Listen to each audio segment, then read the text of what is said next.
에베소서 1장 3절부터 7절을 제가 봉독하겠습니다.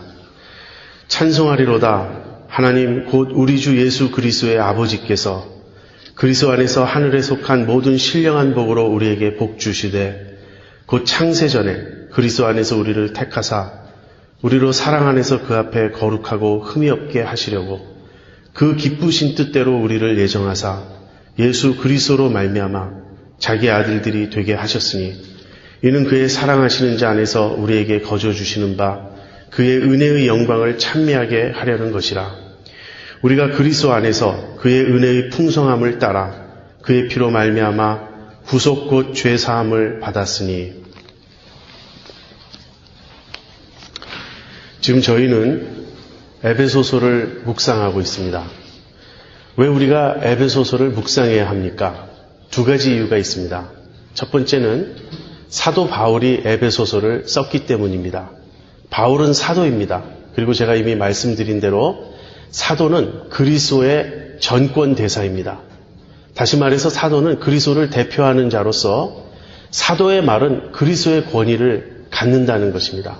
바로 그러한 사도였던 바울이 쓴 편지이기 때문에 우리는 그리스도께서 바울을 통하여 우리에게 주신 말씀으로 생각하고 이 에베소서를 묵상하는 것입니다. 여러분, 바울이 어떤 사람입니까? 바울은 3층 천에 다녀온 적이 있는 사람이에요. 인간으로서 그러한 경험을 한 사람이 과연 누구겠습니까? 우리가 신령한 삶에 대해서 관심이 있다면, 우리가 하나님을 알기 원한다면, 정말 영적인 그런 깊은 세계를 우리가 체험하기 원한다면 누구보다도 바울의 말에 귀를 기울여야 할 것입니다. 바울은 3층 천에 다녀온 사람으로서 그리스도의 사도요 대사로서 누구보다도 그리스도를 깊이 알았던 사람으로서 이 편지를 쓰고 있습니다. 그것이 우리가 이 에베소서를 묵상해야 하는 첫 번째 이유이고요. 두 번째 이유는 이 편지에 담긴 내용 때문입니다. 바울은 지금 이 편지의 서두에서 신령한 복에 대해서 말하고 있습니다. 하나님께서 그리스도 안에서 하늘에 속한 모든 신령한 복으로 우리에게 복 주셨습니다. 신령한 복을 내가 받았다. 그리스도 안에서 하나님께서 신령한 복을 내게 주셨다는 이 이야기를 들으면 눈이 번쩍 뜨이고 귀가 번쩍 열리지 않습니까? 나에게 하나님이 복을 주셨다는 이 선언입니다. 당연히 우리는 궁금하죠. 내가 받은 복이 무엇일까? 그리고 나에게 복이 주어졌다는 이 사실 때문에 흥분하고 관심을 갖게 됩니다. 그런데 우리가 이 신령한 복이 나에게 개인적으로 주어진 어떤 유익한 복이라는 그 차원을 넘어서서 이 신령한 복의 그 진정한 의미를 알게 되면 신령한 복에 대해서 더 깊이 알기 위해서 에베소서를 묵상하지 않을 수 없는 것입니다. 이 신령한 복은요, 시간적으로는 창세 전부터 시작이 됩니다. 창세 전에 하나님이 어떤 계획을 가지고 계셨어요. 그 계획으로 우리를 택하셨고, 그 다음에는 영원 후까지 그리스도께서 우리의 구속을 완성하시는 날까지 이 신령한 복은 진행되는 것입니다. 공간적으로도요, 단순히 우리 인간들에 국한되지 않습니다. 우리 인간들의 차원을 넘어서 전 우주적 범위로 확장되어 하늘에 있는 것이나 땅에 있는 것이 다 그리스도 안에서 통일되는 그날이 이 신령한 복에 포함되어 있어요. 하나님의 마음 중심에 가장 깊은 곳에 자리 잡은 가장 큰 계획, 가장 놀라운 하나님의 의도가 바로 이 신령한 복입니다. 우리가 이 신령한 복이라는 주제보다 더 중요한 주제를 생각할 수 있을까요? 급변하는 정치적인 정세들, 세계의 어떤 경제적 동향, 이런 것들이 우리의 관심을 끌기도 합니다. 그러나 그런 것들은 그렇게 중요한 일이 아니에요.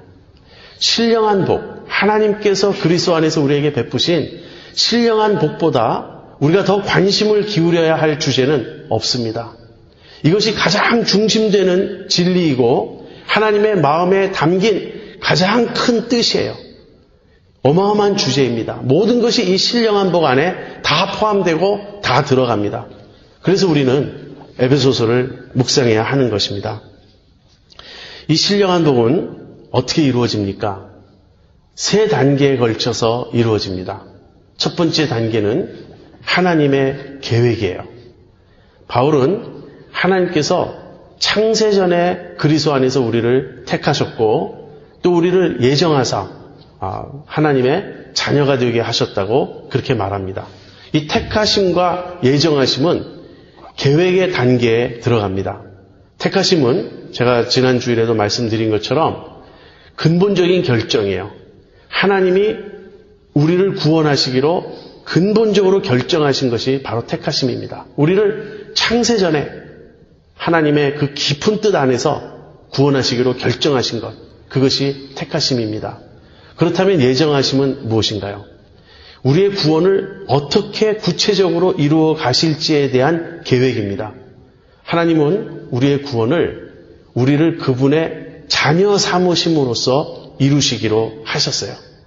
이 택하심과 예정하심이 이 신령한 복의 계획의 단계라면 두 번째 단계는 그 신령한 복이 구체적으로 이루어지는 시행 단계가 됩니다. 그것이 구속이에요. 이것은 역사 안에서 일어난 일입니다. 오늘 우리가 살펴볼 내용이 바로 이 구속입니다. 그리고 세 번째 단계는 성령님으로 말미암아 그리스도께서 이루신 구속이 우리들 각 사람에게 적용되는 그 단계입니다. 이것은 성령께서 우리 마음에 역사하셔서 우리가 복음을 듣고 믿게 되는 바로 그 일을 말합니다. 신령한 복은 계획, 그 다음에 실행, 그 다음에 적용, 이 세 단계에 걸쳐서 이루어져요. 계획에는 택하심과 예정하심이 있고 실행에는 구속이 있고 적용에는 성령님으로 말미암아 우리가 복음을 듣고 믿고 인치심을 받는 그 내용이 있습니다. 오늘은 이 중에서 두 번째 단계인 구속을 살펴보려고 합니다. 1장 7절 제가 다시 읽겠습니다.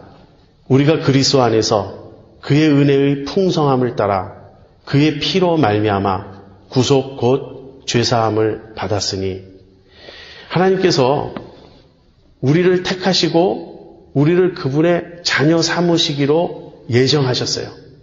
그 계획을 세우셨어요. 그런데 그 계획을 실제로 이루어 가시기 위해서 하신 일은 무엇이냐면 그리스도의 피로 우리를 구속하신 것입니다. 구속이 무엇입니까? 구속이라는 말은 오해를 불러일으킬 만한 소지가 있어요. 왜냐하면 한자로는 전혀 다른 두 말이 우리말 발음으로 똑같기 때문에 그렇습니다. 그래서 자꾸 하나님이 우리를 구속하셨다. 그리스도의 피로 우리를 구속하셨다. 이런 말을 할 때 이 성경 용어에 익숙하지 않은 분들은 답답하게 느껴집니다. 왜냐하면 구속의 또 다른 의미는 속박이라는 의미가 있기 때문에 그래요. 하나님께서 우리를 속박하셨다. 하나님께서 나를 이렇게 얽어매셨다. 옥죄이신다. 이런 느낌이 들지 않습니까? 그런데 이 구속은 사실은 그와 정반대의 개념이에요. 여기서 말하는 구속은 속박에서 벗어나게 하심입니다. 오히려 해방을 말하고 자유를 말합니다. 이 구속은 영어로 redemption인데 이것은 풀어주는 거예요. 해방해주고 건전해주고 벗어나게 해주고 자유를 주는. 그래서 속박의 개념이 아니고 그와 정반대의 개념입니다. 이 구속은요, 고대 노예 시장에서 가져온 그림이에요. 노예들이 있죠. 고대에는 어떤 사람들이 주로 노예가 되냐면 전쟁에서 진 나라, 전쟁에서 진 지역의 사람들은 전부 집단적으로 다 노예가 되고 말아요. 그래서 노예로 이렇게 끌려옵니다. 노예 시장에 사람들이 이렇게 나와 있어요. 그런데 그 노예들을 자유롭게 해주고 싶으면 어떻게 해야 하나요? 그냥은 자유롭게 할 수 없어요. 그 노예에 해당하는 값을 지불하고 그 노예를 풀어줄 수 있습니다. 바로 이것, 값을 지불하고 풀어주는 것, 이것이 구속입니다. 하나님께서 우리를 구속하셨다라고 말씀하실 때는 하나님께서 어떤 값을 지불하시고 우리를 풀어주신 그 일을 의미합니다. 그렇다면 하나님께서 지불하신 값은 무엇이고 하나님께서 우리를 그것으로부터 풀어주신 그 대상은 무엇입니까? 하나님께서 지불하신 값은 그리스도의 피예요. 그리스도의 피로 우리를 구속하셨다고 말씀하고 계십니다. 그 다음에 우리를 풀어주었다면 무엇으로부터 풀어준 것일까요? 구속 곧 죄사함을 받았으니, 다시 말하면 우리가 죄인의 상태에 있었는데 예수님의 피가, 예수님의 그 우리를 위한 희생의 죽음이 우리의 죄의 문제를 해결함으로써, 죄 용서를 받게 함으로써 우리를 죄로부터 풀어주고요, 죄의 결과인 사망으로부터 풀어주고 죄에 대한 심판인 하나님의 진노로부터 풀어주신 것입니다. 이것이 구속이에요. 예수 그리스도께서 당신의 피, 당신의 생명을 우리를 위하여 지불하시고 우리의 죄를 용서받게 해주심으로써 우리를 죄로부터, 사망으로부터, 하나님의 심판과 진노로부터 벗어나게 해주신 것, 이것이 구속입니다.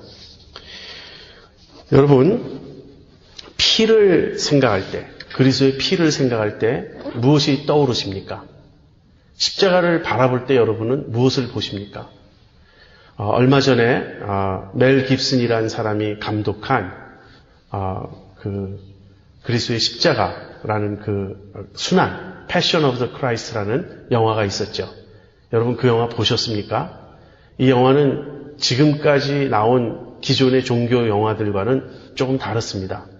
왜냐하면 예수님의 생애를 전체적으로 조명하지 않고 겟세마네 동산에서 시작해서 예수님의 부활에 이르기까지의 그 마지막 며칠, 시간적으로도 길지 않습니다. 아무튼 그 마지막 그 시기에 초점을 맞추고 있고 특별히 그리스도께서 당하신 그 고난에 초점을 맞추고 있습니다. 제가 그 영화에 대해서 말씀을 드렸을 때 너무 육체적인 고통에 초점을 맞춘 경향이 있다고, 그리스도가 정말 느끼셨을 그 영적인 고뇌를 드러내는 측면이 좀 부족한 느낌이 있었다고 여러분에게 말씀드렸습니다. 그렇지만 그 영화가 보여주는 그 주님의 그 참혹한 죽음은 굉장히 사실적이에요. 그것이 십자가입니다. 여러분, 십자가를 바라볼 때, 거기서 흘리신 그리스도의 보혈을 바라볼 때 여러분 무엇을 느끼시나요? 먼저 우리는 너무나 무섭고 두렵고 떨리고 정말 치가 떨리도록 막 그 십자가를 보면 그런 그 끔찍한 느낌이 듭니다. 그래서 사실 십자가를 생각하고 싶어 하지 않아요. 우리들이 십자가 목걸이를 만들고 어떤 십자가 장식을 만들어서 십자가가 대단히 낭만적인 것처럼 우리가 그렇게 표현하긴 하지만 십자가의 현장에 있었던 사람은 십자가를 생각할 때마다 치를 떨고 혐오하지 않을 수 없습니다. 그렇게 끔찍한 것이 십자가예요. 왜 주님이 그 끔찍한 그 십자가형을 당하셨어야 했나요? 그래서 우리가 십자가를 바라볼 때 거기서 꼭 보아야 될 아주 중요한 두 가지 진리가 있습니다. 피를 생각할 때 우리가 꼭 생각해야 될 두 가지 진리가 있습니다. 첫 번째는 우리 자신에 대한 것이고 두 번째는 하나님에 대한 것입니다. 피를 생각할 때, 피를 바라볼 때 생각해야 될 첫 번째 진리는 우리 자신에 대한 것인데요. 그것은 우리가 죄인이라고 하는 것입니다. 우리가 죄인이기 때문에 그리스도께서 피를 흘리셔야 했습니다. 여러분, 우리의 가장 큰 문제는 무엇인가요? 인간의 가장 큰 문제는 무엇인가요? 우리가 이 세상 살아가면서 삶의 경제적인 안정을 추구합니다. 또 건강을 원합니다. 한마디로 이 세상을 편안하게 잘 살고 싶은 거예요. 그 욕망은 인간으로서 자연스럽고 당연한 욕망이라고 말할 수 있을 것입니다. 그러나 그것이 우리의 가장 큰 문제는 아닙니다. 정말 큰 문제는 하나님과 우리의 관계가 파괴된 것이에요. 우리가 죄인이라고 하는 것입니다. 여러분, 이 죄의 무게를 느껴보셨습니까? 죄가 얼마나 끔찍하고 죄가 얼마나 하나님 앞에 하나님 미워하시는 것인지 하나님의 진노의 대상인지 여러분 그거 생각해 보셨습니까? 우리들은 사실 죄를 강조하지 않는, 사실 죄를 덮으려고 하고 변명하려고 하고 합리화하려고 하는 그런 문화 속에서 살아가고 있습니다. 사람들에게 당신은 죄인이요 이렇게 말할 수 없는 분위기가 팽배해 있는 그런 시대를 살아가고 있습니다. 우리는 사람들에 대해서 서로 좋게 말해야 된다고 약속이나 한 듯한 그런 시대를 살아가고 있어요. 물론 우리 복음성가에 당신은 사랑받기 위해 태어난 사람, 그 말 맞습니다. 우리가 긍정적일 필요가 있습니다. 그러나 동시에 우리는 하나님의 사랑받기 위해 태어난 사람임과 동시에 그리스도의 피로 구속받지 않으면 하나님의 진노 아래에 있는 사람들이라는 것을 기억해야 됩니다. 불교가 석가모니께서 가장 심각하게 생각한 문제는 고난이었어요. 인생은 고다 하는 것이었습니다. 그러나 기독교는 그렇게 말하지 않습니다. 고가 문제가 아니라 고의 원인이 되는 죄가 문제인 것이에요. 하나님과의 관계가 파괴된 이 사실. 여러분, 우리가 실상을 안다면 하나님을 정말 보고 하나님이 어떠한 분이신지를 알고 그 하나님 앞에서 내가 어떤 존재이라는 것, 내가 죄인이라는 걸 안다면 이것보다 더 심각한 문제는 없는 것입니다. 십자가가 참혹합니까? 십자가가 끔찍합니까? 그 이유는 우리의 죄가 바로 그렇게 끔찍한 것이기 때문에 그렇습니다. 그래서 우리가 그리스도의 피를 생각할 때 우리의 죄를 생각해야 되겠습니다. 내가 무엇으로부터 구원받았는지, 내가 무엇을 용서받았는지 십자가를 통해 볼 수 있어야겠습니다. 십자가가 보여주는 두 번째 진리는 하나님의 거룩하심이에요. 하나님에 대한 진리인데 하나님에 대한 진리도 또 둘로 나눠서 생각해 볼 수 있는데 첫 번째는 거룩하심입니다. 죄를 미워하시고 죄를 결코 용납하실 수 없는 하나님의 거룩하심. 어떤 사람들은 이렇게 생각하기도 합니다. 그냥 용서해 주시면 안 되냐고. 우리가 죄인인 거 인정하는데 하나님께서 그래 내가 그냥 죄 없는 걸로 해줄게. 그렇게 용서하시면 안 되냐고 그렇게 반문합니다. 그것은 우리가 하나님의 거룩하심을 잘 모르기 때문에 하는 말입니다. 하나님은 죄를 결코 용납하실 수 없습니다. 죄란 하나님의 거룩하신 성품을 촉범한 거예요. 죄란 하나님의 영광과 하나님의 그 권위를 침범한 것입니다. 이 죄에는 반드시 심판이 있고 형벌이 있습니다. 그렇기 때문에 하나님께서 그냥 우리의 죄를 용서하실 수 없고 반드시 그 죄에 대한 심판과 형벌을 통해서만 우리의 죄를 용서하실 수 있는 거예요. 히브리서 9장 22절에는 피 흘림이 없이는 죄사함이 없다. 그렇게 말하고 있습니다. 그래서 예수님이 피를 흘리셔야 했던 것입니다. 우리가 죄인인데 하나님은 그 죄를 용납하실 수 없는 거룩하신 분이기 때문에 하나님에 대해서 깨닫는 두 번째 진리는 그분의 사랑입니다. 하나님은 죄를 미워하시고 죄는 결코 용납하실 수 없는 분이시지만 하나님은 죄인을 사랑하시고 죄인을 받아들이기를 원하시는 분이세요. 바로 그것이 예수님이 피를 흘리셔야 했던 이유입니다. 하나님은 우리를 포기하실 수 없었습니다. 참 그런 생각 가끔 해보게 돼요. 출애굽한 이후에 이스라엘 백성이 광야에서 범죄하죠. 모세가 시내산에 올라가 십계명을 받고 있던 그때 광야 밑에서는 시내산 밑에서는 백성들이 금송아지를 만들고 춤추고 뛰놀면서 하나님 앞에 범죄했습니다. 그때 하나님이 얼마나 진노하셨는지 모세에게 내가 이 백성을 다 멸할 것이다. 그리고 너를 통해서 새롭게 나의 백성을 만들 것이다. 하나님이 그렇게 하셨다 해도 아브라함과 맺으신 언약은 충분히 지키실 수 있었어요. 왜? 모세 역시 아브라함의 후손이니까. 모세를 통해서 새로운 민족을 이루어도 그들 역시 아브라함의 후손인 것입니다. 그런데 모세가 간청했습니다. 하나님, 그렇게 하지 마시고 차라리 생명책에서 내 이름을 지우시더라도 이 백성을 용서해 주십시오. 가끔 우리를 생각하면서 왜 하나님이 우리를 다 그냥 포기하시고 없애버리시고 새롭게 시작하지 않으실까 그런 생각이 듭니다. 저는요 어떤 일을 하다가 그 일이 잘 안 되면 그 일을 포기하고 새롭게 하고 싶어하는 그런 성격이 있어요. 근데 우리 하나님은 그와 다르십니다. 하나님은 상한 갈대를 꺾지 않으세요. 꺼져가는 심지를 끄지 않으세요.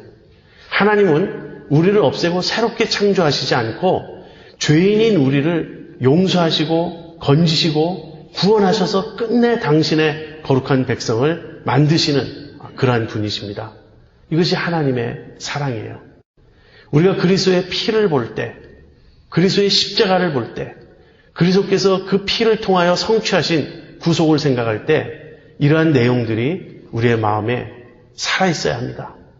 우리의 죄에 대한 깊은 자각, 하나님의 거룩하심을 확연하게 보는 그 영적인 눈, 그리고 무엇보다도 그 뜨거운 하나님의 사랑이 우리 마음에 부어지는 그런 체험이 우리가 그리스도의 피를 볼 때 있어야 하겠습니다. 우리가 그리스도 안에서 그의 은혜의 풍성함을 따라 그의 피로 말미암아 구속 곧 죄사함을 받았으니, 이것은 하나님께서 우리의 구원을 이루시기 위하여 역사 안에서 시행하신 사건입니다. 그리스도의 피, 그리스도의 십자가, 그리스도의 죽음이 근거가 되어서 비로소 하나님은 이제 우리를 용서하실 수 있고 우리를 받아주실 수 있고 하나님이 본래 계획하신 대로 하나님 앞에 거룩하고 흠이 없는 하나님의 자녀로 삼으실 수 있는 것입니다. 여러분, 이 십자가는 2000년 전 갈보리 언덕 위에 세워졌습니다. 그리고 예수님의 피는 실제로 거기서 흘려졌습니다. 무엇을 의미합니까? 역사적 사실이라는 거예요. 이건 객관적으로 완성된 일이라는 것입니다. 예수님이 다 이루셨다, 그렇게 말씀하셨어요. 우리의 구원을 위해서 필요한 모든 것은 준비되어 있습니다. 이것이 피예요. 이것이 그리스도의 구속이에요. 완성된 것입니다. 이루어져 있는 것입니다. 여러분, 얼마나 우리의 마음에 기쁨과 감격, 안도의 그런 마음이 있습니까? 인류를 구원하겠다고 자처한 사람들은 굉장히 많습니다. 그런데 그들 중 어느 누구도 구속을 완성한 사람은 없습니다. 그들 대부분은 거의 다 진리를 가르치는 그런 자들이었어요. 이것이 길이다라고 길을 소개하는 그런 입장에 있었던 사람들입니다. 그러나 어느 누구도 우리를 구원하기 위한, 인간을 구원하기 위한 실제적인 일을 한 사람은 그리스도 외에는 없습니다. 그리스도는 이 세상에 오셔서 어떤 일을 행하셨어요. 단순히 좋은 가르침을 주신 것만이 아니고 그리스도는 이 세상에 오셔서 어떤 일을 행하셨어요. 사실은 그 일을 행하시기 위해서 이 세상에 오신 것입니다. 그 일이 구속이에요. 우리를 죄로부터 건지시는 이 일을 하시기 위해서 오신 것입니다. 그리고 그 일을 어떻게 하셨나요? 그분의 피로서, 당신의 피로서, 당신의 죽음으로써 그 일을 이루셨습니다. 그리고 이 일을 다 하신 후에 주님은 십자가에서 다 이루었도다, 그렇게 말씀하시고 그 다음에 돌아가셨습니다. 그리스도의 구속은 완성되어 있습니다. 우리는 그 그리스도의 완성된 사역, 그 구속의 사건을 의지해서, 그것에 근거해서 하나님께 용납을 받는 것입니다. 마지막으로 이 모든 것은 하나님의 은혜로 이루어진 것입니다.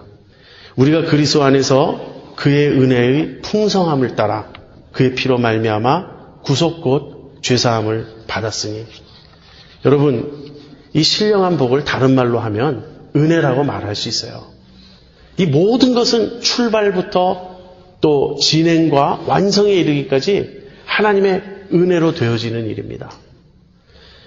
우리가 예수님이 우리를 위해서 죽으셨다라는 이 말을 하도 많이 듣다 보니까 사실 우리의 감각이 무뎌졌습니다. 좀 둔해졌습니다. 저는 제가 결혼하기를 참 잘했다 생각하는 이유 중에 이런 것이 있습니다. 자식을 낳아보니 부모의 마음을 알 수 있잖아요. 그리고 내가 자식을 낳고 부모가 되어보니 나를 향하신 하나님의 사랑을 알게 된 것이에요. 그런 점에서 저는 제가 결혼하기 전보다, 제가 아이를 낳기 전보다 하나님에 대해서 조금 더 알게 된 것을 감사하게 됩니다. 만약에 누가 저에게 당신 아들의 목숨을 내놓을 것이냐, 당신 자신의 목숨을 내놓을 것이냐, 그렇게 묻는다면, 그러니까 둘 중에 하나를 꼭 내놓아야 될 상황이라면 나는 어느 쪽을 택할 것인가? 모르죠. 상황이 닥쳐봐야죠. 제가 비겁해서 또 나살자고 말할 수도 있겠지만 제 마음은 너무 분명합니다. 제가 대신 죽어야죠. 저에게는 제 아들의 생명이 사실 더 소중하다는 그런 생각이 있어요. 그 생각을 하면서 내 아들이 밖에 나가서 얻어맞고 들어와도 마음이 아픈데, 사고를 당해서 불구가 된다든지 해도 마음이 아픈데, 내 아들이 죽는다고 생각해 보면 너무너무 가슴이 미어져요. 그런데 그냥 죽는 것도 아니고 십자가형을 당한다고 한번 생각해 보십시오. 여러분, 하나님은 그 모든 것이 아무런 느낌도 없고 다 괜찮고 하나님이시기 때문에 다 그냥 괜찮은 것일까요? 그렇지 않습니다. 인간 아버지가 인간 자식에 대해서 갖는 사랑은 하나님 아버지의 사랑에 비하면 그것은 마치 태양과 촛불의 차이예요.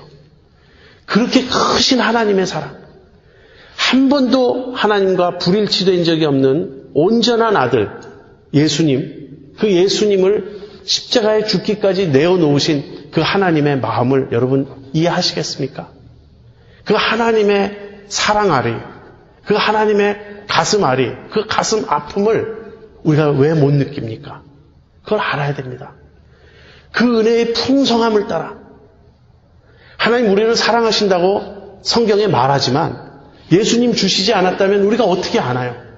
내가 너를 사랑하노라 하나님이 수없이 말씀하셨어도 독생자를 주시지 않았다면, 실제로 그 사건이 없었다면 하나님 우리 사랑하시는지 우리가 어떻게 아나요? 하나님은 말만 하신 것이 아니에요. 하나님은 아들을 주셨어요. 십자가에 죽기까지 내어주셨어요. 이것이 그 은혜의 풍성함입니다. 이것이 우리를 위하여 하나님이 실제 행하신 일이고 신령한 복 안에 들어있는 내용입니다. 하나님 계획을 세우셨어요. 그리고 그 계획을 역사 안에서 실행하셨습니다. 여러분, 이 신령한 복을 그리스도 안에 있는 모든 사람은 다 받았습니다. 여러분과 제가 다 받았습니다. 이 사실만 생각한다면 무엇이 두렵겠습니까? 무엇이 걱정되겠습니까? 왜 우리가 불만스러워합니까? 영원히 감사할, 영원히 찬송할, 영원히 기뻐할 그 복을 우리가 받은 것이에요. 이제 우리는 어떻게 살아야겠습니까? 첫째는요, 하나님이 그것으로부터 우리를 건져내신, 그리고 건져내시기 위해서 자기 아들을 희생시키신 그것, 바로 죄죠. 정말 죄를 짓지 않아야 되겠습니다. 매일매일 죄로부터 벗어나는 깨끗하고 거룩하고 흠이 없는 존재가 되기 위해 우리 자신을 온전히 드리는 그러한 삶을 살아야겠습니다. 아까도 말씀드린 것처럼 제일 중요하고 심각한 문제는 우리의 죄예요. 죄는 하나님을 아프게 합니다. 죄는 하나님의 마음을 슬프게 합니다. 그리고 우리의 죄는 그리스도를 십자가에 달기까지 했던 것입니다. 그 죄로부터 구속받은 우리가 함부로 죄를 지을 수 있습니까? 함부로 하나님의 뜻에 어긋나게 행할 수 있습니까? 죄를 짓지 않고 성령의 인도를 좇아 하나님 뜻에 온전히 순종하며 거룩하게 살려고 우리 자신을 온전히 드려야 할 것입니다. 그리고 두 번째는 믿음으로 이 구속 그리스도의 완성하신 이 구원의 사역 위에 서서 늘 감사하며 기뻐하며 평화를 누리며 하나님 찬양하며 그렇게 살아야겠습니다. 그렇게 사는 여러분과 제가 되기를 바랍니다. 기도하겠습니다. 거룩하신 하나님 아버지, 오늘 우리에게 주신 말씀을 저희가 깊이 생각합니다. 하나님, 왜 우리를 이토록 사랑하시고, 왜 우리를 택하시고, 왜 우리를 이렇게 구원하시기 위해 아들까지 주셨는지, 이 하나님의 은혜와 하나님의 이 사랑을 우리가 다 알 수 없습니다. 믿자고 하면 너무 엄청난 사실이기 때문에 사실 잘 믿어지지 않습니다. 그러나 우리가 믿습니다. 주님이 그리스도 안에서 이 신령한 복을 우리에게 주셨음을 우리가 압니다. 하나님이 계획하셨고 예수 그리스도를 통하여 역사 속에서 하나님이 실행하셨습니다. 주님, 저희가 이제 그리스도의 구속을 받은 자로서 매일매일 거룩하고 깨끗하게 정결하게 죄와 싸워 이기며 살아가게 하여 주시옵소서. 그리고 매일매일 기뻐하며 감사하며 찬송하며 주님과 더불어 그 깊은 평안 속에 살아갈 수 있게 하여 주시옵소서. 주님께 감사와 찬송을 돌리며 예수님의 이름으로 기도합니다. 아멘. 배워보니